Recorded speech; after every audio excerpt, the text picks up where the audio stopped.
Bom, gente, eu vou fazer uma gravação aqui, com o objetivo de ajudar a Lu. Ela me fez uma pergunta com respeito ao questionário e eu vou tentar, explicar da melhor forma possível para ver se facilita um pouco para vocês.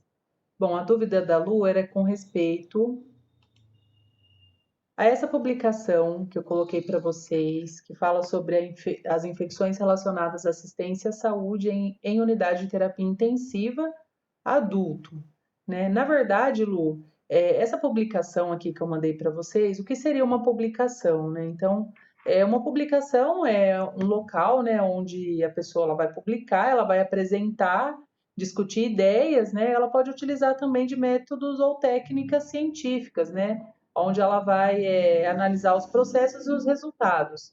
No caso dessa publicação que eu mandei para vocês, foi uma coletagem que foi feita, tá? Em um hospital. Esse hospital foi lá em Manaus, tá? No Amazonas.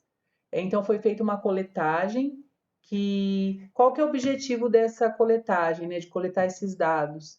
Então é falar sobre a incidência das infecções dentro de UTI, tá? Então, eles pegaram certa quantidade ali de pacientes e fizeram uma pesquisa para ver quais eram as infecções que mais ocorriam, se essas infecções acabavam levando ao óbito ou não, tá? Então, qual que seria o desfecho, né, para essa pesquisa com respeito aos pacientes que estavam ali internados, tá? Então, essa pesquisa ela foi feita, foi de 2013 a 2014, tá? Então, eles selecionaram 75 pacientes, tá? Acompanha aqui comigo. A maioria deles era do sexo feminino, tá? Com predomínio de idosos. E eles fizeram análise nesses pacientes para ver quais eram as infecções predominantes dentro da UTI, se elas levavam ao óbito e quais seriam as medidas, né, que poderia ser adotadas para prevenir essas infecções.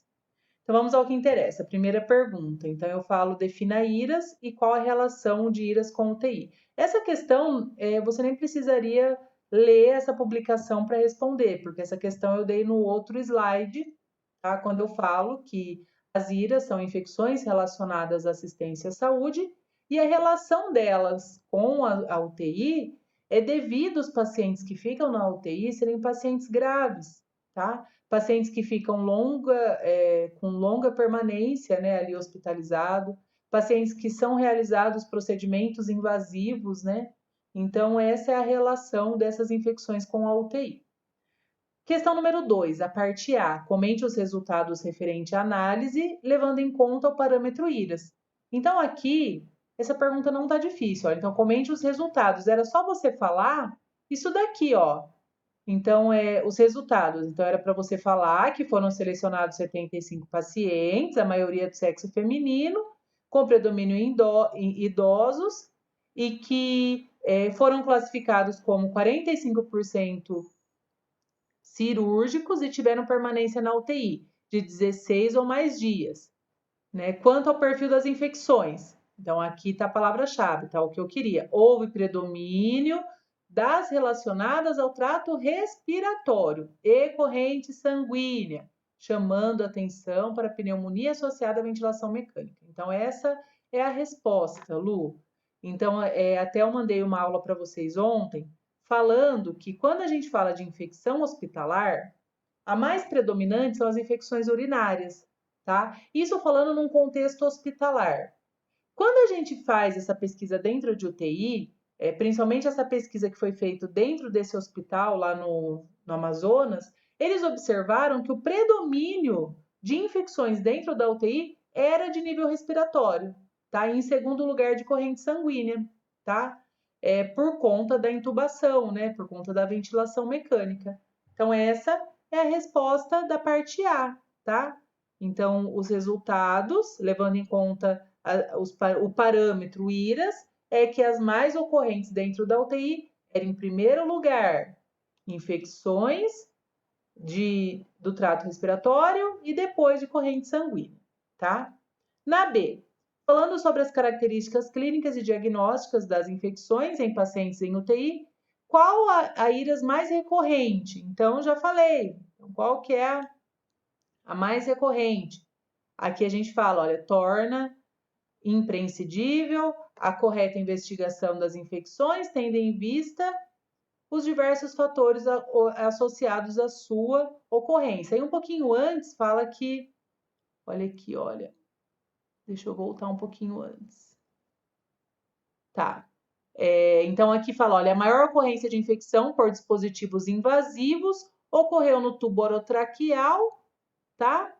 E fala também sobre a correlação, né, desse desfecho com a quantidade de infecções presentes, tá? Então, voltando a falar a questão, né, dessas infecções relacionadas ao manuseio, né, dos catéteres e por conta também da intubação, tá? Aqueles procedimentos invasivos que são realizados. Então, era mais repetir novamente, né? Eu estou voltando a falar que essa A. A B seria muito parecida com a resposta da A. Na resposta, na questão número na C, falando da ocorrência de infecção por dispositivos invasivos, qual sua relação com o desfecho de óbito nesses pacientes? Então, qual que é a relação com o óbito? Então, eu marquei aqui para facilitar, a resposta vai estar em resultados. Vamos procurar. Então, aqui fala, ó. Então, fala que de 277, 222 receberam alta e 55 evoluíram a óbito, dos quais 51 óbitos ocorrentes em pacientes com IRAS e 19 relacionados a IRAS. Já no ano de 2014, foi admitido 272. Destes, 219 tiveram altas e 53 evoluíram a óbito. Desses 53 que tiveram óbito, 24 ocorreu infecção relacionada à assistência à saúde, tá? Então, isso para mostrar para vocês, gente, a forte ligação dos óbitos com as infecções, né, relacionadas ali à assistência à saúde, aos procedimentos realizados, tá? E também fala também que a amostra total durante esse estudo mostra que desenvolver infecções relacionadas a dispositivo foi de 75. Então, aos dispositivos invasivos, né, que é aquela situação que ocorre em UTI, né? A gente sabe que em UTI vai ter muitos procedimentos invasivos, tá? Então, por isso, a gente vai ter uma grande quantidade ali de casos de infecção relacionada ali àquela assistência por conta desse manuseio desses dispositivos, tá? Na 3, por que a permanência do paciente no ambiente crítico configura-se como fator de risco para aquisições de infecção? Então, vai estar aqui em discussão. Então, aqui eu falo que a UTI é um ambiente caracterizado por receber pacientes gravemente enfermos, cuidados invasivos, tá?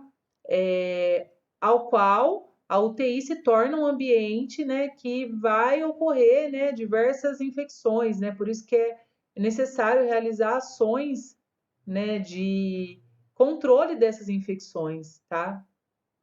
Quando a gente fala do prolongamento da internação, né, que é o que fala nessa pergunta, então é quando o paciente ele tem um prolongamento dessa internação, ele acaba tendo muito mais a ocorrência dessas infecções, tá? Então é por isso é importante a gente, né, parar, né, para refletir sobre esse tema, a importância da equipe de enfermagem, né, de toda a equipe ali dentro de uma unidade intensiva, realizar, né, métodos para evitar essas infecções, né? Incluindo eles, o principal, a lavagem das mãos, tá? Na última questão, o que é necessário para o controle das IRAs, tá? Então, vai estar aqui na conclusão, então é fundamental, tá? O conhecimento dos aspectos tanto clínicos como epidemiológicos, que é conhecer, né, todos esses fatores que vão causar as infecções, tá? E é muito importante a gente fazer aquele trabalho, né, de prevenção, tá? Vigilância, investigação e principalmente o esforço de toda a equipe para minimizar esses impactos, né, que são causados ali por conta dessa assistência, né, a esses pacientes. Principalmente lembrando da higienização das mãos em todos os momentos da assistência, tá? A gente vai ter também uso dos bundles. Eu já tinha falado para vocês dos bundles e dos POPs, que são aquela documentação que vai padronizar a assistência, que vai planejar e vai dizer como deve ser feita a assistência em cada situação, em cada procedimento, tá? Então, isso é muito importante, principalmente o fortalecimento do CCIH, tá? Que vai fazer o controle dessas infecções. Espero que eu tenha ajudado de alguma forma. Se não esclareceu, você pode me procurar novamente.